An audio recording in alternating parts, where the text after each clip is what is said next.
ಎಲ್ಲರಿಗೂ ನಮಸ್ಕಾರ ಸ್ನೇಹಿತರೆ. ವರ್ಷದ ಕೊನೆಯ ಎಳ್ಳು ಅಮಾವಾಸ್ಯೆ 2025 ಡಿಸೆಂಬರ್ 19ರಂದು ಬಂದಿದೆ. ಈ ಅಮಾವಾಸ್ಯೆ ವಿಶೇಷವಾಗಿದ್ದು, ಈ ಒಂದು ಅಮಾವಾಸ್ಯೆಯಿಂದ ವಿಶೇಷವಾಗಿ ಒಂದು ಲಾಭವನ್ನು ಪಡೆದುಕೊಳ್ಳಬೇಕು. ಇರುವಂತಹ ಕಷ್ಟಗಳನ್ನು ದೂರ ಮಾಡಿಕೊಳ್ಬೇಕು. ಅಮಾವಾಸ್ಯೆಯಿಂದ ಕೆಲವೊಂದಿಷ್ಟು ಪರಿಹಾರಗಳನ್ನು ನೀವು ಮಾಡಿಕೊಂಡ್ರೆ ಎಲ್ಲ ರೀತಿಯ ಕಷ್ಟಗಳು ದೂರವಾಗುತ್ತದೆ. ವರ್ಷ ಪೂರ್ತಿ ಶುಭದಾಯಕವಾಗಿ ಶುರುವಾಗುತ್ತದೆ ಎಂದು ಈ ಪರಿಹಾರ ಶಾಸ್ತ್ರದಲ್ಲಿ ಹೇಳಿದ್ದಾರೆ. ಹಾಗಾಗಿ ಈ ಒಂದು ವಿಡಿಯೋದಲ್ಲಿ ನಾವು ಅಮಾವಾಸ್ಯೆ ದಿನ ಆಚರಿಸಬೇಕಾದಂಥ ಕೆಲವು ವಿಧಿವಿಧಾನಗಳನ್ನು ತಿಳಿಸಿಕೊಡ್ತೀವಿ. ಆದರೆ ಅದಕ್ಕೂ ಮುನ್ನ ನೀವಿನ್ನೂ ಈ ದೇವರು ಹಾಗೂ ಜ್ಯೋತಿಷ್ಯ ಶಾಸ್ತ್ರವನ್ನು ನಂಬುವುದಾದರೆ ಈಗಲೇ ಈ ಮಾಹಿತಿಗೋಸ್ಕರ ಒಂದು ಲೈಕ್ ಕೊಟ್ಟು ಈ ವಿಡಿಯೋನ ಸ್ಕಿಪ್ ಮಾಡದಲೇ ಕೊನೆ ತನಕ ನೋಡಿ. ನಿಮಗೆ ಉಪಯುಕ್ತವಾದ ಮಾಹಿತಿ ಕೂಡ ದೊರೆಯುತ್ತದೆ. ಎಲ್ಲರೂ ಭಕ್ತಿಯಿಂದ ಜೈ ಸೂರ್ಯದೇವ ಅಂತ ಕಮೆಂಟ್ ಮಾಡಿ. ಸ್ನೇಹಿತರೆ, ಈ ಅಮಾವಾಸ್ಯೆ ಅನ್ನೋದು ಎಲ್ಲ ರೀತಿಯ ಅಮಾವಾಸ್ಯೆಗಳಿಗಿಂತಲೂ ಶಕ್ತಿ ಜಾಸ್ತಿಯನ್ನ ಹೊಂದಿರುತ್ತದೆ. ಈ ಅಮಾವಾಸ್ಯೆಯನ್ನ ಶಿವನಿಗೆ ಅರ್ಪಿಸಲಾಗುತ್ತದೆ. ಏಕೆಂದರೆ ಸಾಮಾನ್ಯವಾಗಿ ನಾವು ಹುಣ್ಣಿಮೆ ಹಾಗೂ ಅಮಾವಾಸ್ಯೆಯನ್ನ ಲಕ್ಷ್ಮೀನಾರಾಯಣರ ಪೂಜೆಯನ್ನ ಮಾಡ್ತೇವೆ.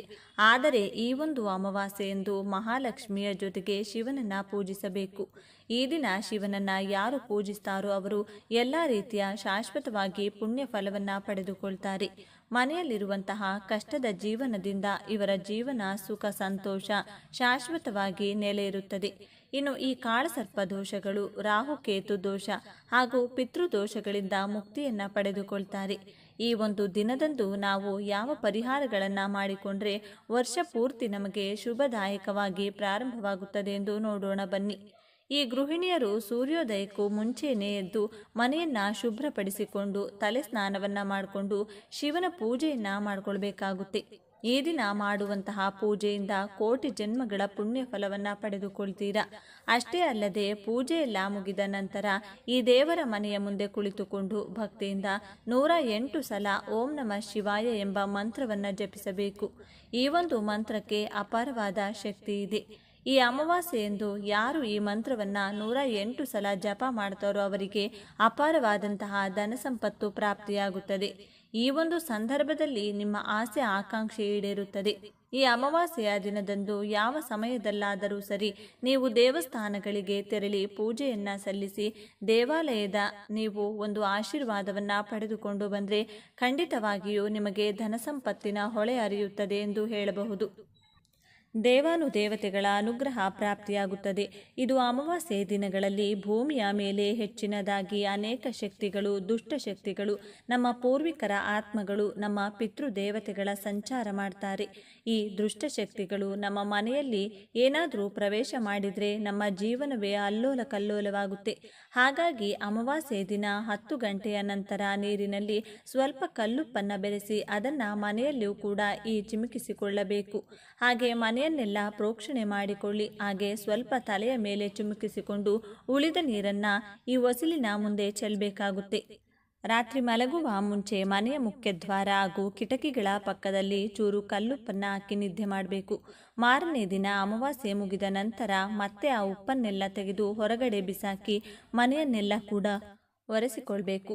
ಈ ಮನೆಯನ್ನೆಲ್ಲ ಚಿಮುಕಿಸಬೇಕು. ಸ್ನಾನ ಮಾಡುವಂತಹ ನೀರಿನಲ್ಲಿ ಸ್ವಲ್ಪ ಕಲ್ಲುಪ್ಪನ್ನು ಬೆರೆಸಿ ಸ್ನಾನವನ್ನು ಮಾಡಿಕೊಳ್ಬೇಕಾಗುತ್ತೆ. ಈ ರೀತಿಯಾಗಿ ಮಾಡೋದ್ರಿಂದ ಮನೆಯಲ್ಲಿ ಅಥವಾ ಮೈಯಲ್ಲಿ ದುಷ್ಟಶಕ್ತಿಗಳು ಪ್ರವೇಶ ಮಾಡುವುದೇ ಇಲ್ಲ. ಇದಾಗಲೇ ಯಾವುದಾದರೂ ದುಷ್ಟಶಕ್ತಿಗಳಿದ್ದರೂ ಕೂಡ ಅವು ಕೂಡ ಹೊರಟು ಹೋಗುತ್ತದೆ. ಅಷ್ಟೇ ಅಲ್ಲದೆ ಪ್ರತಿ ಅಮಾವಾಸ್ಯೆಯ ದಿನದಂದು ಕೂಡ ಮನೆಯಲ್ಲಿರುವಂಥ ಎಲ್ಲರೂ ಕಲ್ಲುಪ್ಪಿನಿಂದ ದೃಷ್ಟಿಯನ್ನು ತೆಗೆದುಕೊಂಡು ಮಕ್ಕಳಿಗೆ ತಂದೆ ತಾಯಿ, ಅಜ್ಜಿ, ತಾತ ಯಾರಾದರೂ ದೃಷ್ಟಿಯನ್ನು ತೆಗೆಯಬಹುದು. ಹಾಗೆ ಹಿರಿಯರಾಗಿದ್ದರೆ ಅವರೇ ಸ್ವಲ್ಪ ಕಲ್ಲುಪ್ಪನ್ನು ಕೈಯಲ್ಲಿ ಹಿಡಿದುಕೊಂಡು ಅವರೇ ತಲೆಯ ಸುತ್ತ 3 ಬಾರಿ ಸುತ್ತಿಸಿಕೊಂಡು ದೃಷ್ಟಿಯನ್ನು ತೆಗೆದುಕೊಳ್ಳಬಹುದು. ಈ ಒಂದು ಉಪ್ಪನ್ನು ಹೊರಗಡೆ ಎಸೆಯಬೇಕು ಅಥವಾ ಅದನ್ನು ನೀರಿನಲ್ಲಿ ಬೆರೆಸಿ ಆ ನೀರನ್ನು ಹೊರಗಡೆ ಚೆಲ್ಲಿ ಈ ರೀತಿಯಾಗಿ ಮಾಡಿದರೆ ಮುಂಬರುವ ದಿನಗಳಲ್ಲಿ ಯಾವ ಕಷ್ಟವೂ ಇಲ್ಲದೆ ಸುಖ ನೆಮ್ಮದಿ ಪ್ರಾಪ್ತಿಯಾಗುತ್ತದೆ. ಅಷ್ಟೈಶ್ವರ್ಯದಿಂದ ಬದುಕಬಹುದು. ಅಮಾವಾಸ್ಯೆ ದಿನ ಕಾಲಿಗೆ ಕಪ್ಪು ದಾರವನ್ನು ಕಟ್ಕೊಂಡ್ರೆ ಎಲ್ಲ ರೀತಿಯಾದ ನರದೃಷ್ಟಿ, ಕಣ್ಣು ದೃಷ್ಟಿ, ಕೆಟ್ಟ ದೃಷ್ಟಿ ನಿಮ್ಮ ಮೇಲಿದ್ರೆ ಹೊರಟು ಹೋಗುತ್ತದೆ.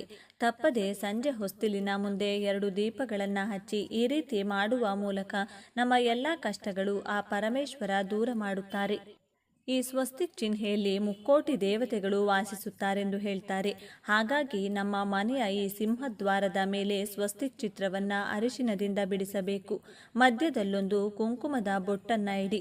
ಯಾರ ಮನೆ ಬಾಗಿಲಿನ ಮುಂದೆ ಸ್ವಸ್ತಿಕ್ ಚಿಹ್ನೆ ಇರುತ್ತದೆಯೋ ಅವರ ಮನೆಯೊಳಗೆ ಲಕ್ಷ್ಮೀದೇವಿ ಸಾಕ್ಷಾತ್ ಪ್ರವೇಶ ಮಾಡುತ್ತಾಳೆ ಎಂದು ಈ ಪರಿಹಾರ ಶಾಸ್ತ್ರದಲ್ಲಿ ಹೇಳಿದ್ದಾರೆ. ಈ ಲಕ್ಷ್ಮೀದೇವಿ ಇರುವಂತಹ ಮನೆ ಸುಖ, ಶಾಂತಿ, ಸಂತೋಷ, ನೆಮ್ಮದಿ, ಆರೋಗ್ಯ ಹಾಗೂ ಸಕಲೈಶ್ವರ್ಯದಿಂದ ಕೂಡಿರುತ್ತದೆ. ಅದೇ ರೀತಿಯಾಗಿ ಅಮಾವಾಸ್ಯೆಯಂದು ಮಹಾಲಕ್ಷ್ಮಿಯನ್ನ ಪೂಜಿಸುವುದು ವಾಡಿಕೆ. ಹಾಗಾಗಿ ಅಮಾವಾಸ್ಯೆಯ ದಿನದಂದು ಮಹಾಲಕ್ಷ್ಮಿ ದೇವಿಯ ಸ್ವರೂಪರಾದ ಕಲ್ಲುಪ್ಪನ್ನ ತೆಗೆದುಕೊಂಡು ಮನೆಗೆ ಬಂದರೆ ಕಲ್ಲುಪ್ಪಿನ ಜೊತೆಗೆ ಮಹಾಲಕ್ಷ್ಮಿಯು ಕೂಡ ನಿಮ್ಮ ಮನೆಗೆ ಬರ್ತಾಳೆ. ಇದರಿಂದಾಗಿ ವಿಪರೀತವಾದಂತಹ ಧನಲಾಭ ಉಂಟಾಗುತ್ತದೆ. ಅಮಾವಾಸ್ಯೆ ದಿನ ಸಂಜೆ ಒಂದು ಚಿಕ್ಕ ಗಾಜು ಅಥವಾ ಬಟ್ಟಲು ಅಥವಾ ಲೋಟದಲ್ಲಿ ಕಲ್ಲುಪ್ಪನ್ನ ಹಾಕಿ ದೇವರ ಮನೆಯಲ್ಲಿಟ್ಟು ಪೂಜೆಯನ್ನ ಮಾಡಿ. ಈ ರೀತಿ ಮಾಡೋದ್ರಿಂದ ಮನೆಯಲ್ಲಿರುವಂತಹ ದಾರಿದ್ರ್ಯ ದೇವತೆ ಹೊರಟು ಹೋಗಿ ಮುಕ್ಕೋಟಿ ದೇವತೆಗಳು ನಿಮ್ಮ ಮನೆಯೊಳಗೆ ಪ್ರವೇಶವನ್ನ ಮಾಡಿ ನಿಲ್ತಾರೆ. ಶಾಶ್ವತವಾಗಿ ಅಮಾವಾಸ್ಯೆ ದಿನ ಅಪ್ಪಿತಪ್ಪಿಯೂ ಕೂಡ ಯಾರಿಗೂ ಹಣವನ್ನ ಕೊಡಬೇಡಿ. ಹಾಗೆ ಎಂತಹ ಪರಿಸ್ಥಿತಿಯಲ್ಲಿದ್ದರೂ ಕೂಡ ಹಗಲು ಹೊತ್ತಿನಲ್ಲಿ ನಿದ್ದೆ ಮಾಡಬೇಡಿ. ಈ ಬೂದುಗುಂಬಳಕಾಯಿಯನ್ನ ಲಕ್ಷ್ಮಿ ಸ್ವರೂಪ ಎಂದೇ ಭಾವಿಸುತ್ತಾರೆ. ಹಾಗಾಗಿ ಅಮಾವಾಸ್ಯೆಯ ದಿನದಂದು ಈ ಬೂದುಗುಂಬಳಕಾಯಿಯನ್ನು ತಂದು ನಿಮ್ಮ ಮನೆ ಬಾಗಿಲಿಗೆ ಇದನ್ನ ಕಟ್ಟಿಬಿಡಿ. ಅಮಾವಾಸ್ಯೆಯಂದು ಬೂದುಗುಂಬಳಕಾಯಿ ಮನೆಯ ಮುಂದೆ ಕಟ್ಕೊಂಡ್ರೆ ಮನೆಯಲ್ಲಿರುವಂಥ ಈ ದಾರಿದ್ರ್ಯ ಎಲ್ಲ ಹೊರಟು ಹೋಗಿ ಧನಲಕ್ಷ್ಮಿ ತಾಂಡವವಾಡ್ತಾಳೆ. ಕುಂಬಳಕಾಯಿ ಕಟ್ಟಲು ಸಾಧ್ಯವಾಗದೇ ಇರುವವರು ಆಲೋವೆರಾ ಗಿಡವನ್ನ ಕೂಡ ಕಟ್ಟಬಹುದು. ಅಮಾವಾಸ್ಯೆಯಂದು ಅಪ್ಪಿತಪ್ಪಿಯೂ ಕೂಡ ಕಪ್ಪು ಬಟ್ಟೆಗಳನ್ನು ಮನೆಯಲ್ಲಿ ಯಾರು ಕೂಡ ಹಾಕಿಕೊಳ್ಬೇಡಿ. ಹಾಗೆ ಗೃಹಿಣಿಯರು, ಈ ಹೆಣ್ಣು ಮಕ್ಕಳು ಯಾರೇ ಆಗಿರಲಿ, ಕೂದಲು ಹರಿಬಿಟ್ಟು ಹೊರಗಡೆ ಓಡಾಡಬಾರದು. ಈ ರೀತಿ ಕೂದಲು ಹರಿಬಿಟ್ಟು ಓಡಾಡಿದರೆ ನಕಾರ ಶಕ್ತಿಗಳ ಪ್ರವೇಶ ಉಂಟಾಗುತ್ತದೆ.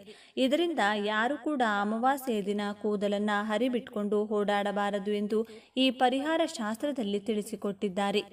ಅಮಾವಾಸ್ಯೆಯ ದಿನ ರಾತ್ರಿ ಉಪವಾಸವಿದ್ರೆ ಒಳ್ಳೆಯದು. ಉಪವಾಸ ಇರಲು ಸಾಧ್ಯವಾಗದೇ ಇರುವಂಥವರು ಕನಿಷ್ಠ ಪಕ್ಷ ಮೊಸರು ಹಾಗೂ ಉಪ್ಪು ಬೆರೆಸಿದಂಥ ಪದಾರ್ಥವನ್ನು ತಿನ್ನಬಾರದು. ಈ ಅಮಾವಾಸ್ಯೆಯ ದಿನದಂದು ಪೊರಕೆ ಕೊಂಡುಕೊಳ್ಳಬಾರದು. ಪೊರಕೆ ಕೊಂಡುಕೊಂಡ್ರೆ ಲಕ್ಷ್ಮೀ ದೇವಿಯ ಅನುಗ್ರಹಕ್ಕೆ ಗುರಿಯಾಗ್ತೀರಾ. ಇದರಿಂದ ನಿಮ್ಮ ಆದಾಯ ದಿನೇ ದಿನೇ ಕಡಿಮೆಯಾಗ್ತಾ ಹೋಗುತ್ತದೆ. ಈ ಒಂದು ಅಮಾವಾಸ್ಯೆಯಂದು ಪ್ರತಿಯೊಬ್ಬರೂ ಕೂಡ ಖಂಡಿತವಾಗಿಯೂ ತಲೆ ಸ್ನಾನ ಮಾಡಿಕೊಳ್ಬೇಕು. ಅಮಾವಾಸ್ಯೆಯಂದು ತಲೆ ಸ್ನಾನ ಮಾಡಿಕೊಂಡ್ರೆ ನಮ್ಮ ಜಾತಕದಲ್ಲಿರುವಂಥ ಎಲ್ಲ ದೋಷಗಳು ಕೂಡ ನಿವಾರಣೆಯಾಗುತ್ತದೆ. ಒಂದು ವೇಳೆ ತಲೆ ಸ್ನಾನ ಮಾಡದೆ ಹೋದರೆ ಖಂಡಿತ ದಾರಿದ್ರ್ಯ ನಮ್ಮನ್ನ ಬಿಟ್ಟು ಹೋಗಲ್ಲ. ಅಮಾವಾಸ್ಯೆಯಂದು ಅಪ್ಪಿತಪ್ಪಿಯೂ ಕೂಡ ತಲೆಗೆ ಎಣ್ಣೆ ಹಚ್ಚಿಕೊಳ್ಳಬಾರದು. ಕೆಲವರು ಅಮಾವಾಸ್ಯೆಯಂದು ಮಾಂಸಾಹಾರ ತಿನ್ನುತ್ತಾರೆ. ಆದರೆ ಅಮಾವಾಸ್ಯೆಯಂದು ಅಪ್ಪಿತಪ್ಪಿಯೂ ಕೂಡ ಮಾಂಸಾಹಾರವನ್ನು ಮುಟ್ಟಬಾರದು. ಅಮಾವಾಸ್ಯೆಯಂದು ಈ ಮಾಂಸಾಹಾರ ತಿನ್ನೋದ್ರಿಂದ ಜೀವನದಲ್ಲಿ ಸುಖ ಸುಮ್ಮನೆ ಕಷ್ಟಗಳು ಬರುತ್ತವೆ ಎಂದು ಹೇಳಲಾಗುತ್ತದೆ. ಅಮಾವಾಸ್ಯೆಯಂದು ಪೂಜಾ ಸಾಮಗ್ರಿಗಳನ್ನು ಕೊಂಡುಕೊಳ್ಳಬಾರದು. ಮುಖ್ಯವಾಗಿ ಅಕ್ಕಿ ನುಚ್ಚು, ಗೋಧಿ ಪದಾರ್ಥಗಳನ್ನು ಕೊಂಡುಕೊಳ್ಳಲೇಬಾರದು. ಅಮಾವಾಸ್ಯೆಯಂದು ತುಳಸಿ ಎಲೆಗಳನ್ನು ಕೀಳಬಾರದು. ಯಾವ ರೀತಿಯಾದ ಶುಭ ಕಾರ್ಯಗಳನ್ನು ಕೂಡ ಮಾಡಲೇಬಾರದು. ಈ ಒಂದು ಅಮಾವಾಸ್ಯೆಯಂದು ತಪ್ಪದೆ ಪ್ರತಿಯೊಬ್ಬರೂ ಕೂಡ ಚಂದ್ರನ ದರ್ಶನ ಮಾಡಿಕೊಳ್ಬೇಕು. ಪರಮೇಶ್ವರನ ತಲೆಯ ಮೇಲಿರುವ ಅದೃಷ್ಟ ಚಂದ್ರನನ್ನು, ತಲೆಯ ಮೇಲೆ ಚಂದ್ರ ಇರುವ ಕಾರಣ ಶಿವನನ್ನ ಈ ಸೋಮೇಶ್ವರ ಎಂದು ಕರೆಯುತ್ತಾರೆ. ಅದೇ ರೀತಿ ಈ ಅಮಾವಾಸ್ಯೆಯಂದು ಯಾರು ಚಂದ್ರನ ದರ್ಶನ ಪಡೆದುಕೊಂಡು ಅವರಿಗೆ ನಮಸ್ಕಾರ ಮಾಡ್ತಾರೋ ಅಂಥವರಿಗೆ ಎಷ್ಟೋ ಜನ್ಮಗಳ ಅದೃಷ್ಟ ಉಂಟಾಗುತ್ತದೆ. ಕೆಲ ತಲೆಮಾಲಿನವರೆಗೂ ಕೂಡ ಕರಗದಂಥ ಐಶ್ವರ್ಯ ಪ್ರಾಪ್ತಿಯಾಗುತ್ತದೆ. ಈ ಒಂದು ಅಮಾವಾಸ್ಯೆಯ ದಿನದಂದು ಶಿವಲಿಂಗಕ್ಕೆ ಪಂಚಾಮೃತ ಅಭಿಷೇಕವಾಗಲಿ, ಎಳನೀರಿನ ಅಭಿಷೇಕವಾಗಲಿ ಅಥವಾ ಬರೀ ನೀರಿನಿಂದ ಅಭಿಷೇಕವಾಗಲಿ ಮಾಡಿದರೆ ವಿಶೇಷವಾದ ಫಲ ಎನ್ನುವುದು ಪ್ರಾಪ್ತಿಯಾಗುತ್ತದೆ. ಇದರಿಂದ ಸಂಪೂರ್ಣವಾದ ಆರೋಗ್ಯ ಹಾಗೂ ಸಿರಿ ಸಂಪತ್ತು ನಿಮಗೆ ದೊರೆಯುತ್ತದೆ. ಈ ಅಮಾವಾಸ್ಯೆಯಂದು ಉಪವಾಸ ಇದ್ದರೆ ಬೇಡಿದ ಎಲ್ಲ ಕೋರಿಕೆಗಳು ಕೂಡ ಬೇಗನೆ ಈಡೇರುತ್ತದೆ. ತಲೆ ಸ್ನಾನ ಮಾಡಿಕೊಂಡು ನಂತರ ಅರಳಿ ಮರಕ್ಕೆ ನೀರು ಹಾಕಿ ಬಂದರೆ ತುಂಬಾ ಒಳ್ಳೆಯದು.